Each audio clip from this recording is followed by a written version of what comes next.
Con el avance musulmán por la península ibérica, casi todo Aragón, especialmente las tierras llanas, cayó en manos del nuevo poder, el Islam.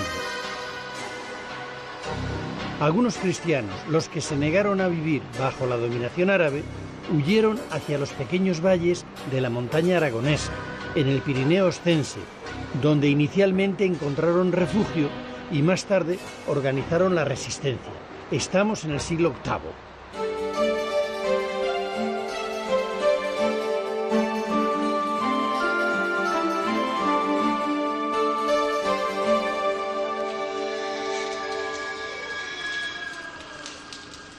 Un siglo después, en el IX, aquí, en el Valle de Hecho, que aún conserva la calzada militar romana que comunica con Francia, nació, auspiciado precisamente por el poderoso reino franco, el Condado de Aragón, que tomó el nombre del río que atraviesa el valle. La monarquía carolingia, que buscaba su expansión al sur de los Pirineos, fundó además, para organizar el territorio y para iluminar espiritualmente estos valles rodeados de montañas, el monasterio de San Pedro de Siresa. Este monasterio acabó convirtiéndose en uno de los centros monásticos más importantes de la península ibérica. De la importancia de este monasterio de San Pedro de Siresa da prueba el viaje que realizó San Eulogio, obispo de Córdoba, hasta estos pagos en el año 848. Lo define como la luz de Occidente y queda asombrado sobre todo de la biblioteca, en la que dice que están clásicos como la Eneida o la Ciudad de Dios de San Agustín. En aquella época este monasterio ya tenía 100 monjes y aquí llegaban las corrientes francesas de la corte palatina de Carlomán. Del monasterio solo queda la iglesia, levantada a lo largo de los siglos XI y XII. La parte más antigua y original es la de los pies de la iglesia, que conserva un cierto aire del estilo carolingio que debió de tener la construcción primitiva. Destaca una gran tribuna situada sobre el estrecho corredor que da entrada al templo. Esta iglesia guardaba un gran número de reliquias que atraían a muchos fieles. Ahora, en vez de reliquias, lo que podemos ver son dos excelentes tallas románicas del siglo XIII. Una Virgen con el Niño y este Cristo crucificado en el momento de ser descendido de la cruz. Es una soberbia talla de madera de nogal realzada por una fina policromía. Esta escultura fue descubierta en las últimas obras de restauración. Estaba enterrada en un nicho habilitado como altar.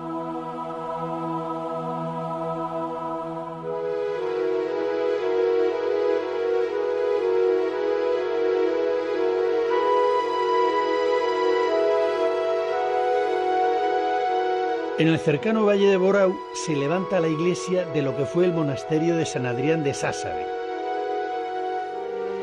Este monasterio fue en el siglo X la primera sede episcopal en Aragón. En él vivió el obispo Galindo de Pamplona. Para entonces el condado de Aragón estaba bajo la tutela de los monarcas pamploneses. La construcción de la iglesia actual, ahora en proceso de restauración, data de finales del siglo XI. El ábside está adornado por 10 arcos lombardos. Esta mano empuñando una cruz es el símbolo del mártir a quien está dedicada la iglesia, San Adrián.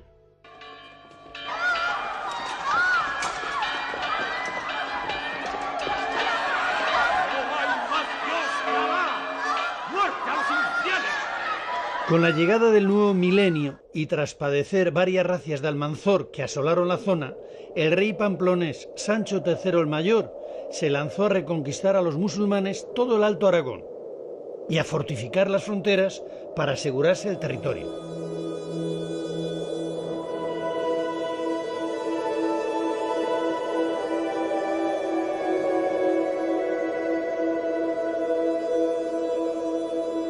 Para organizar el trabajo y la vida espiritual en los valles, el rey Sancho potenció el papel de los monasterios e introdujo en Aragón la regla benedictina de los monjes de Cluny.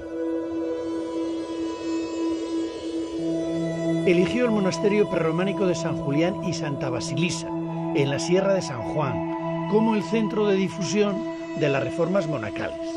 A partir de entonces, todos los cenobios de la zona pasaron a depender de este monasterio abadía, que pasó a llamarse de San Juan de la Peña.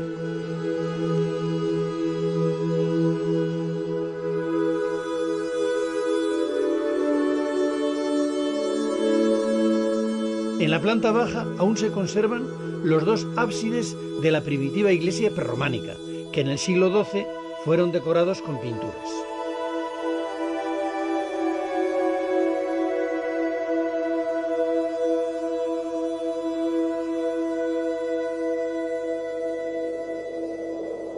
A la muerte del rey Sancho el Mayor, su hijo Ramiro heredó el viejo condado de Aragón, ya convertido en reino.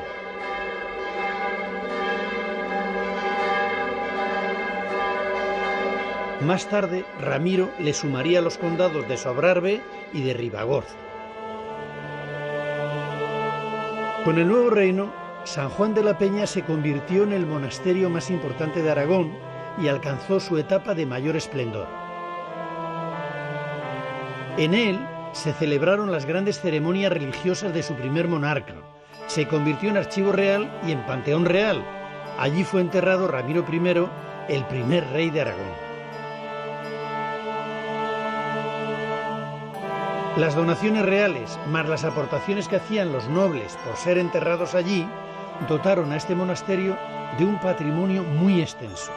Llegó a tener 70 villas de señorío y se convirtió en un gran centro de poder. Para estar a la altura de su importancia, a mediados del siglo XI, comenzaron las obras de una nueva iglesia, levantada sobre la anterior, mucho más vistosa, con 3 ábsides excavados en la montaña. La roca que cubre el monasterio hace de bóveda.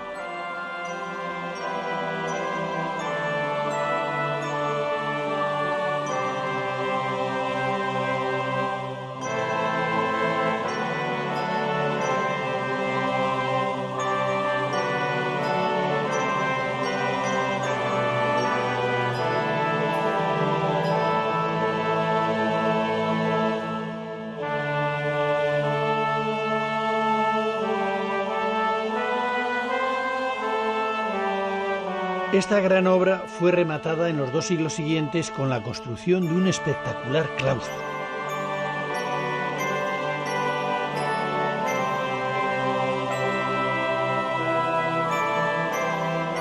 La obra se hizo en 2 etapas, la primera a mediados del XII y la última a comienzos del XIII.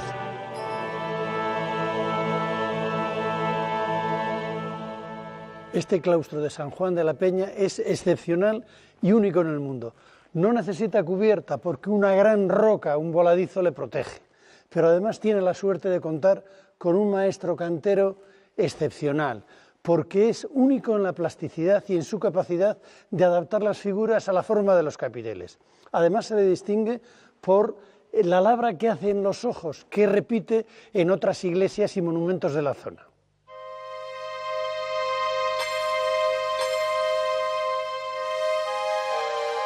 Al maestro de San Juan de la Peña se le conoce también por otros sobrenombres, el maestro de Agüero o el maestro de San Pedro, sus otras obras maestras, que veremos más adelante.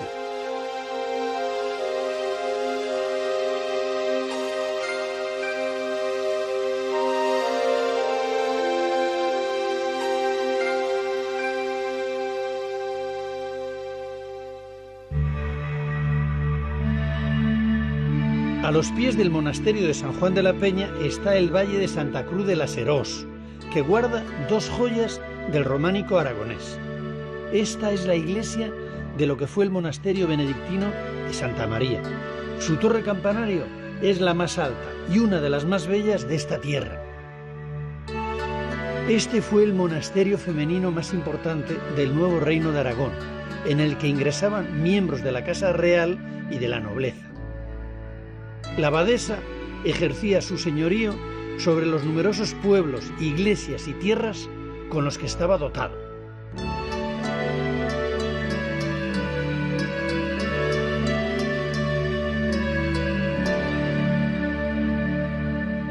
Dos hijas del propio rey Ramiro I profesaron en él. Una de ellas, la condesa doña Sancha, que llegó a ser abadesa, proporcionó al monasterio su máximo momento de esplendor a finales del siglo XI. Sus restos descansan en este espléndido sarcófago románico. En el frente principal podemos ver a doña Sancha sentada, leyendo un libro y acompañada por dos damas, mientras que en la escena central su alma es llevada al cielo por dos ángeles.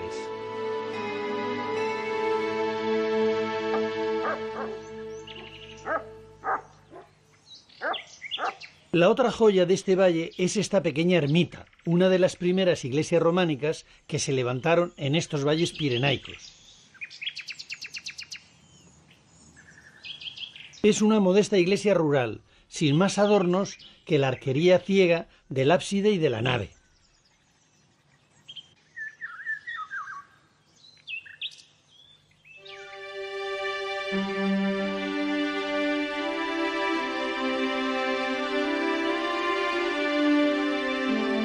En la comarca del Serrablo, regada por el río Gállego, en lo que fue una zona de repoblación cristiana, surgió en el siglo XI un estilo constructivo con mucha personalidad y gran belleza.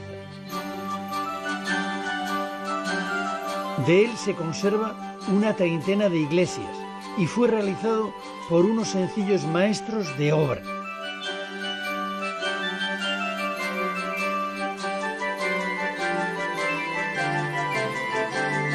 Su estilo es una síntesis del primer románico que llega a estas tierras con algunos elementos constructivos del prerrománico, pero sobre todo es un románico rural, hecho con gran economía de medios, con los materiales que se tienen a mano, piedra, madera y barro. Están realizadas las iglesias con aparejo menudo, sillarejo, piedra muy poco trabajada. Son de nave rectangular, generalmente cubierta de madera, y tienen casi todas un ábside semicircular, una esbelta torre campanario adosada a un lado de la nave y en varios casos arcos de herradura en puertas y ventanas.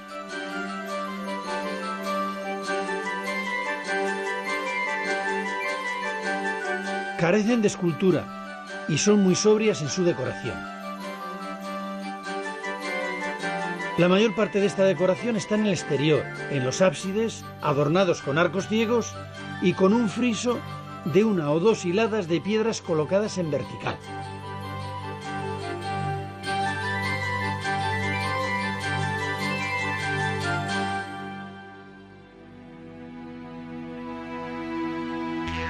La iglesia del pueblecito de Lárrede es la joya del Serrablo, la más completa y la que mejor representa el modelo tipo del románico serrablés.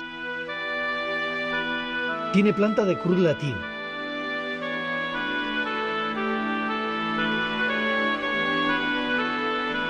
El maestro que la levantó, que sin duda era muy bueno, se atrevió a cubrir la nave con una bóveda de medio cañón, en piedra, sostenida por arcos fajones.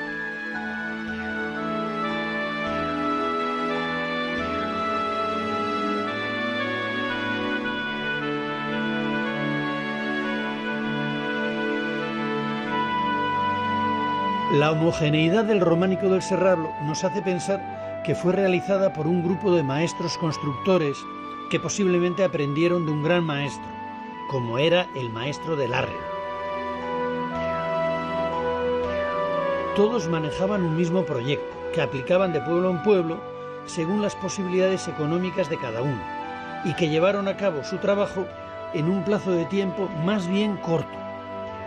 Algunos expertos les han bautizado como los constructores del círculo larredense.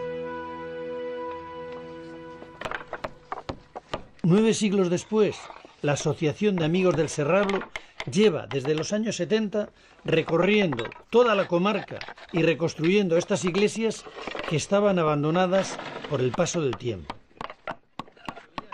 Julio, no paras, ¿eh? ¿Esta iglesia cuál es?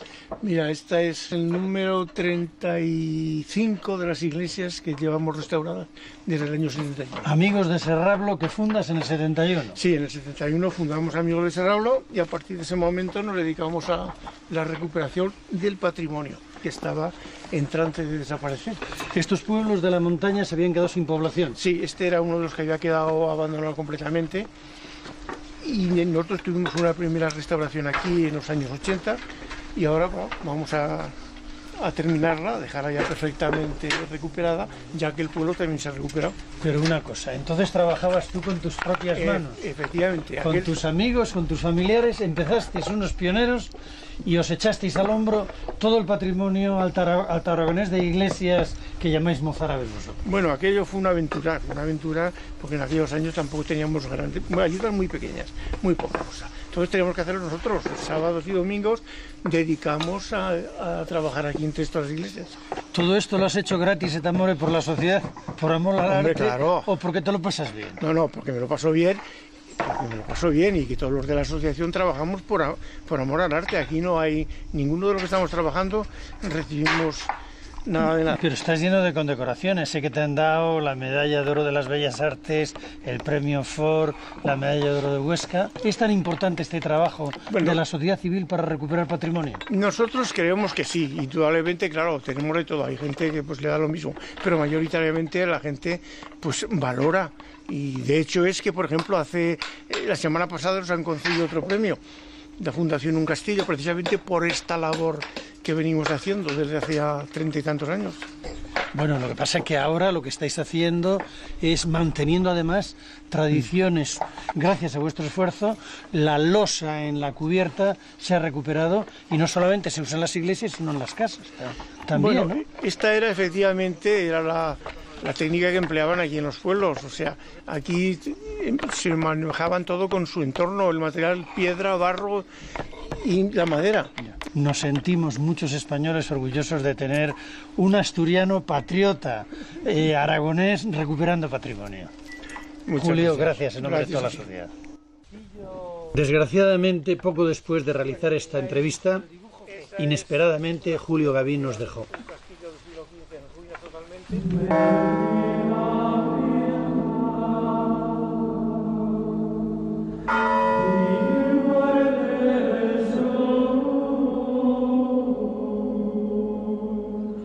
La muerte del rey Ramiro llevó al trono a su hijo Sancho Ramírez. El joven rey había sido educado aquí, en el Valle de Iguacel, donde adquirió una intensa formación religiosa y militar. De él se esperaba que fuera capaz de hacer de este pequeño reino un espacio respetable para sus poderosos vecinos.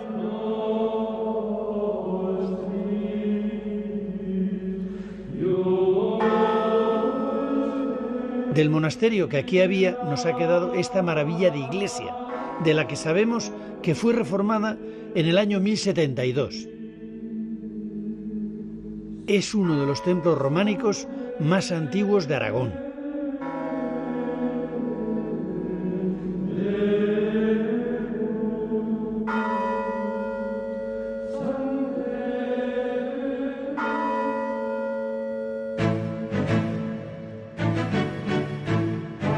Una de las medidas más celebradas de Sancho Ramírez fue la fundación de la ciudad de Jaca, donde estableció la capital de su reino. Para atraer a nuevos pobladores, Sancho Ramírez concedió a sus habitantes un nuevo fuero, el fuero de Jaca. Este fuero otorgó a los jacetanos un estatuto de libertades y derechos que les convirtió en unos ciudadanos privilegiados, porque gozaban de libertades hasta entonces desconocidas. La ciudad se llenó de comerciantes, mercaderes y artesanos que hicieron de Jaca la primera ciudad de Aragón. De este tiempo se conserva todavía un lienzo de las murallas que la resguardaban.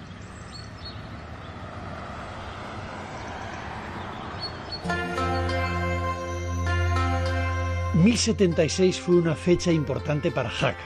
En ese año, casi a la par que la de Santiago de Compostela, comenzaron las obras de lo que sería su catedral, la Seo de San Pedro.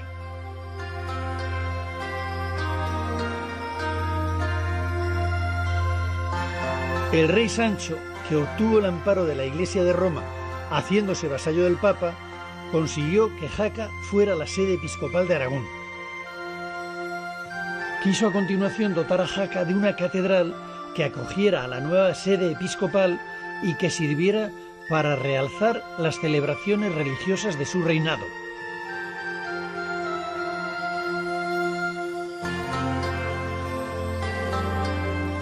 Las obras, que se hicieron en 2 fases, duraron 50 años.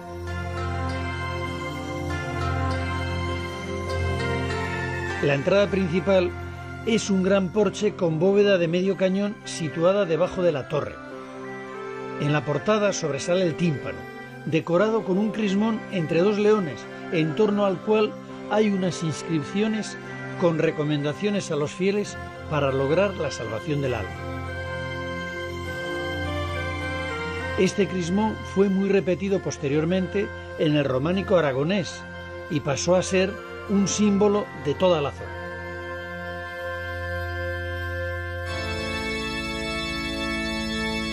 La catedral es de planta basilical con 3 naves. Originalmente la cubrición era de madera. En el crucero se levanta una gran cúpula octogonal, reforzada por arcos cruzados. Esta cúpula es la más antigua de todo el románico español.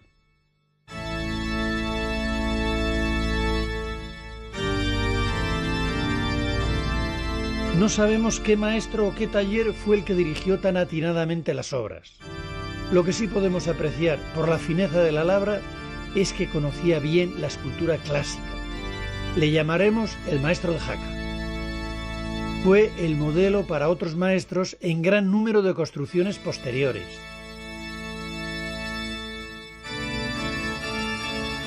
Su capitel más celebrado es el sacrificio de Isaac. Más adelante también intervino en la construcción del claustro el maestro Esteban, que había dirigido la primera fase de la Catedral de Santiago.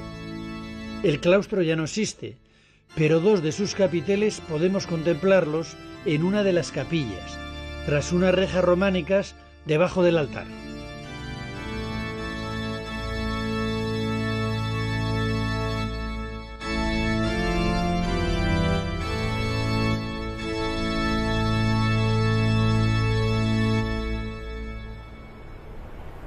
De todas las construcciones que promovió Sancho Ramírez, hay una en la que puso un empeño especial: el castillo abadía de Loarre, el más importante y mejor conservado del románico militar español y posiblemente europeo.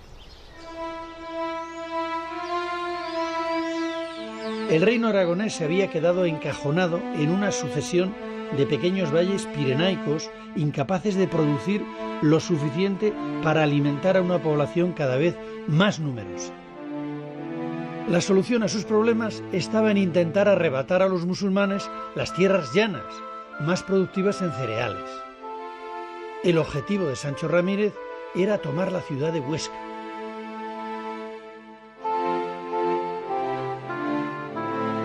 Pero antes de eso, le era vital fortificar el castillo de Loarre para después poder utilizarlo como punta de lanza en la ofensiva contra Huesca.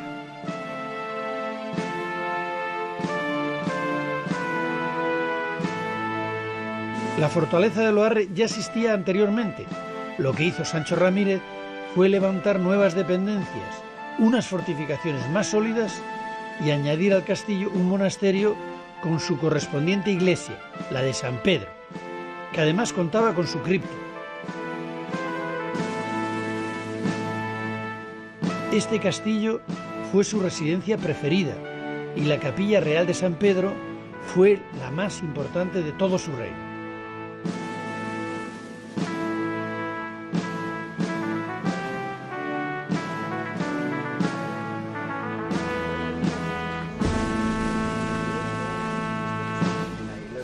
Era mi tierra, mis raíces y demás. Sí, era obligado. Sí. Oye, Antonio, vamos a ver, Sancho Ramírez, ¿quién era para hacer este castillo majestuoso? Sancho Ramírez, aparte de ser un rey aragonés importante, fue el primer europeísta. Ahora que tanto se lleva esa frase, es el que nos abre a la península ibérica las corrientes francesas. Es una persona que se ve agobiada por los reinos y condados laterales a su monarquía y no le queda más remedio que buscar apoyos donde puede. Los apoyos donde puede son al otro de la frontera, en Francia, en el papado. La Iglesia entonces también tenía gran peso específico.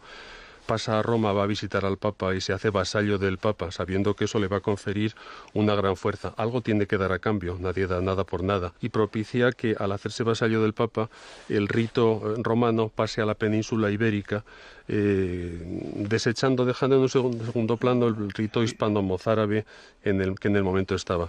Junto a esto se casa en segundas nupcias con Felicia de Roucy, que era biznieta del rey de Francia, lo cual pues le asegura primero traerse hacia aquí una gran dote patrimonial, artística, porque junto con Felicia vienen los canteros que están trabajando los capiteles en Tolosa, viene gente que le permite hacer su gran obra, que es la iglesia de San Pedro de Loarre, vienen caballeros a luchar y bueno, todo eso cuaja en este magnífico castillo. Pero un castillo, fortaleza, ¿para cuánto tiempo? Sí, las cosas se desarrollaron a lo mejor más deprisa de lo que había previsto este gran monarca, porque este castillo en el tiempo a lo mejor les dura solamente 20 años, apenas estaba acabado, ya deja de cumplir su función, rápidamente se toma el llano, se toma Huesca, la función que tiene Loarre se va a Monte Aragón, y este castillo, afortunadamente, como estamos viendo en el día de hoy, se nos queda desdibujado en la niebla durante un largo periodo de tiempo que permite pues hoy poderlo contemplar en todo su esplendor. Muchísimas gracias. A ti.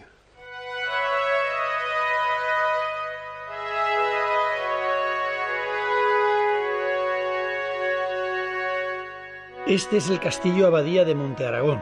También fue levantado por Sancho Ramírez para llevar a cabo el asedio definitivo de Huesca.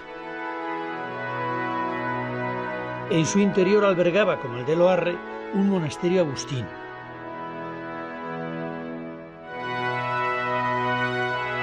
Sancho Ramírez murió durante el asedio, junto a las murallas oscenses. Será su hijo Pedro I quien, 2 años después, entre victorioso en la muy codiciada ciudad de Huesca.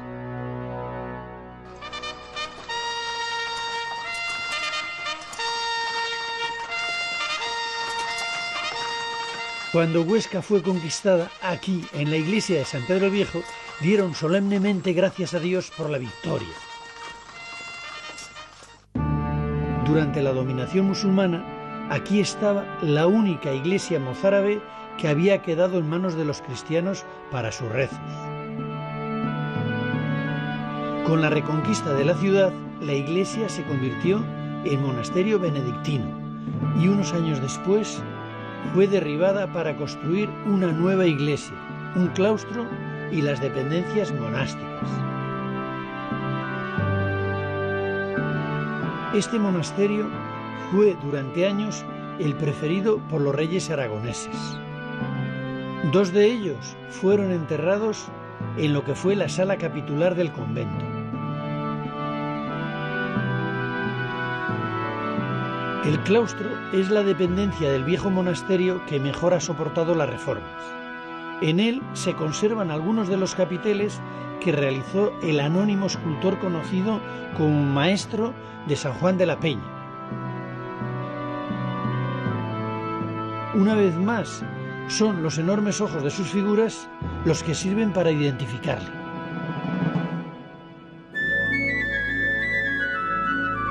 Tras la toma de la ciudad, la corte aragonesa se trasladó a Huesca, donde se levantó un palacio real del que se conserva una de las torres, con 2 salones que son una magnífica representación del románico civil aragonés. Uno está en la parte superior de la torre, el salón de doña Petronila, decorado con una bella arquería ciega. El otro, en la parte baja, es conocido como el de la campana de Huesca. Este salón tiene una leyenda de la que es protagonista Ramiro II, llamado el Rey Monje. Ramiro había profesado y vivía en un convento, del que salió para ser nombrado rey, tras morir su hermano sin descendencia. 3 años después abdicó en su hija Petronila, a la que casó, teniendo ella pocos meses, con el conde de Barcelona, dando inicio así a la corona de Aragón. Una vez hecho esto, Ramiro II se volvió tranquilamente a su convento.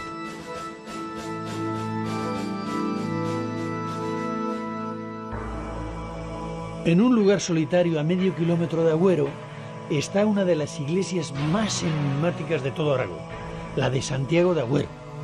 Es una ambiciosa construcción inacabada, realizada en la segunda mitad del siglo XII, de la que solo se llegó a construir la nave del crucero y los 3 ábsides. Estaba proyectada para ser de planta basilical y por la envergadura de los contrafuertes columna de los ábsides iba a tener una cúpula en el crucero. Pero algo desconocido ocurrió y la obra se remató deprisa y corriendo, dejándola en el estado actual. No sabemos para qué estaba destinado un templo de dimensiones tan enormes en este lugar. Se levantó en 2 fases. En la primera se hizo la cabecera y por las marcas que nos han dejado en los sillares, en ella participaron al menos 20 canteros. Es posible que el maestro fuera un tal Anol, nombre que se repite en varios de ellos.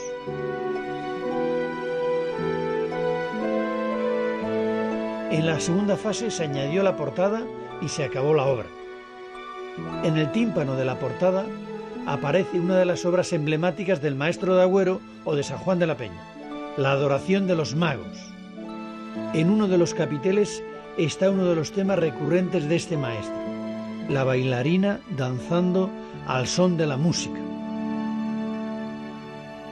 Bueno, estamos en una iglesia con muchos misterios, pero una iglesia gigantesca. ¿Usted tiene una teoría al respecto? Sí, hombre, tengo la teoría de que está fundamentada en que Ramiro II, rey, primero fue un hombre de iglesia y siempre fue un hombre de iglesia, con lo cual estaba dedicada a él, a su destino.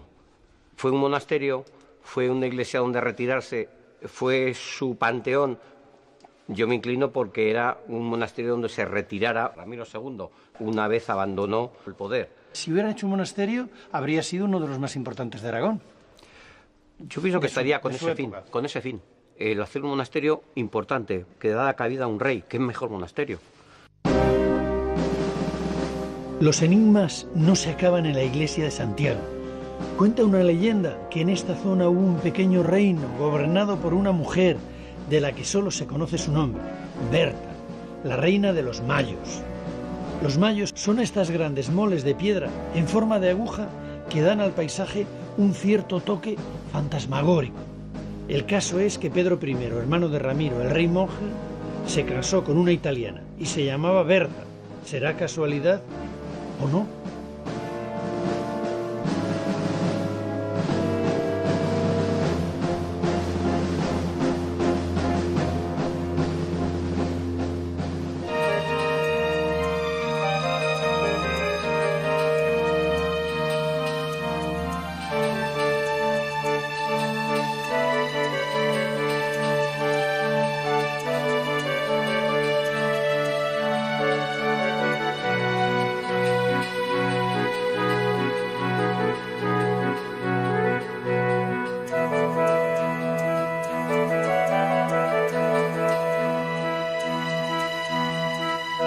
Tarde organizaron la resistencia.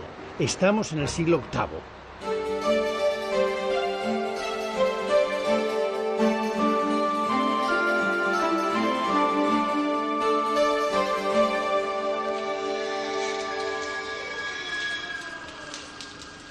Un siglo después, en el IX, aquí en el Valle de Hecho, que aún conserva la calzada militar romana que comunica con Francia, nació, auspiciado precisamente por el poderoso reino franco, el condado de Aragón, que tomó el nombre del río que atraviesa el valle.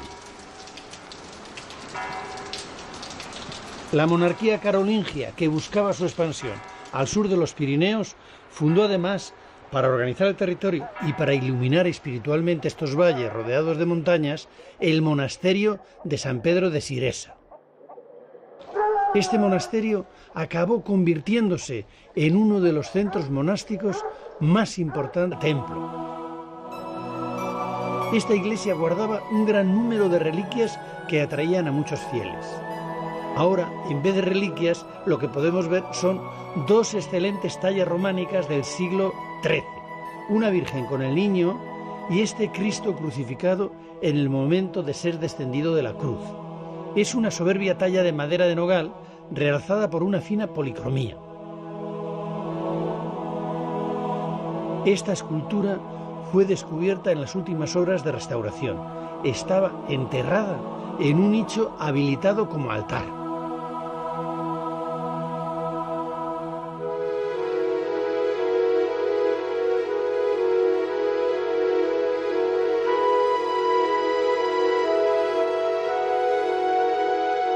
En el cercano valle de Borau se levanta la iglesia de lo que fue el monasterio de San Adrián de Sássave. Este es de la península ibérica. De la importancia de este monasterio de San Pedro de Siresa da prueba el viaje que realizó San Eulogio, obispo de Córdoba, hasta estos pagos en el año 848.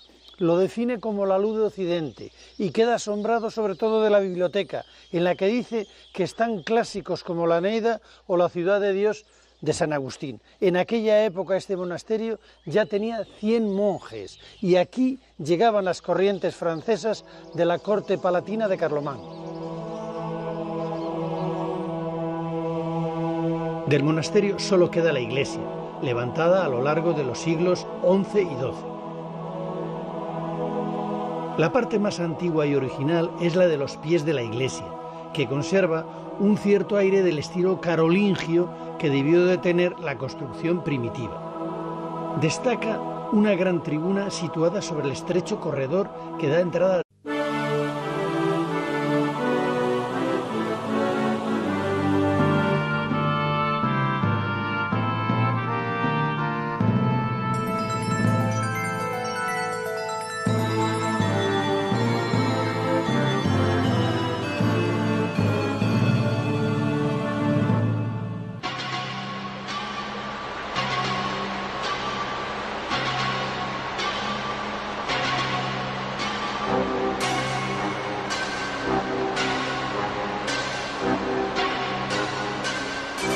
Con el avance musulmán por la península ibérica, casi todo Aragón, especialmente las tierras llanas, cayó en manos del nuevo poder, el Islam.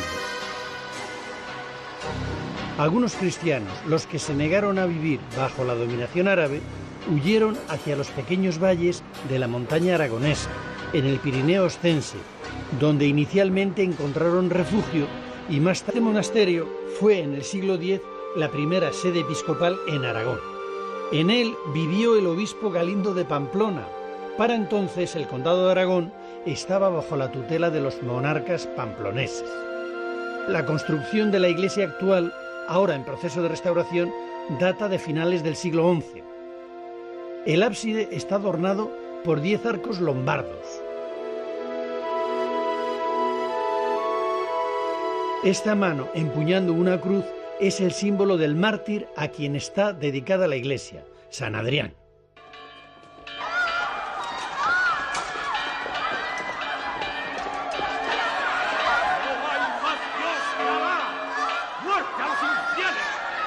Con la llegada del nuevo milenio y tras padecer varias racias de Almanzor que asolaron la zona, el rey pamplonés Sancho III el Mayor se lanzó a reconquistar a los musulmanes todo el Alto Aragón y a